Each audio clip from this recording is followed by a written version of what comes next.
Well, hello, my fellow Americans and fellow Christians, and thank you for joining me for one more day of the Word of the Lord here in the United States of America.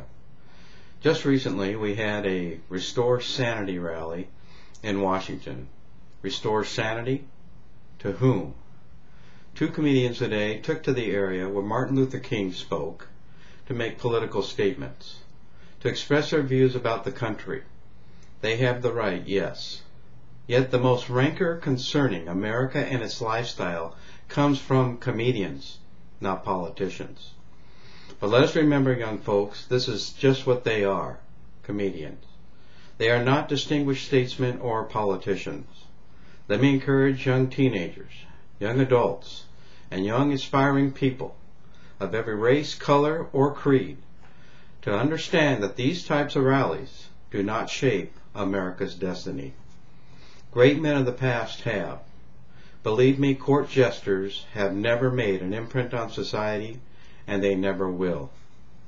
Great men such as John Adams, Hamilton, Jefferson, Andrew Jackson, Abraham Lincoln, the Roosevelts, Eisenhower, Kennedy, and Reagan, just to name a few, made the difference in this country. Look to these men for direction, or other great men of the past you prefer. Yes, young and old alike. There is something amiss when comedians try to shape the consciousness of the American people, particularly when their trait of sarcasm is peddled as something good. It may have been funny, but it also was a mocking of who you are and also of your country, America.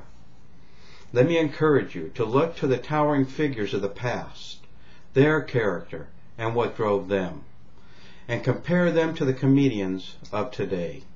You will find no comparison. Let me give you two names to compare. The first name is Joseph Story.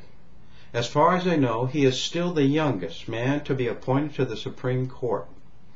He had a pure love of country, and all his writings and judgments, whether public or private, were always supported by sound principles. His character was impeccable, and he had the admiration of all of America and also all of Europe while he was living. He also was a God-fearing man. Let me give you a second name to think about. Senator Robert Kennedy. Bobby Kennedy's values was in his fellow human beings. He saw that the heart of one man can touch the hearts of many. When campaigning, he was known to say, "These are my people," particularly when he was campaigning in distraught and depressed areas where people had barely just enough to get by. How about a rally there? There is something more.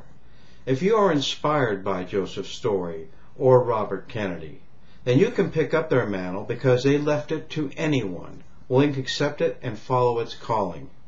It is there. It is still alive, yours for the taking. Joseph Story and Bobby Kennedy crossed our path to inspire us to greater character and vision. Not only these men, but all great men of the past. Their lives and their mantles are before us to consider and free for the taking. There is nothing that can stop you from following in the footsteps of great men or leaders. America used to have high standards to live by. Today you witness a decline of those standards. America used to be an example to the world. I leave you with this. What do you think the rest of the world thought today of America after seeing this rally?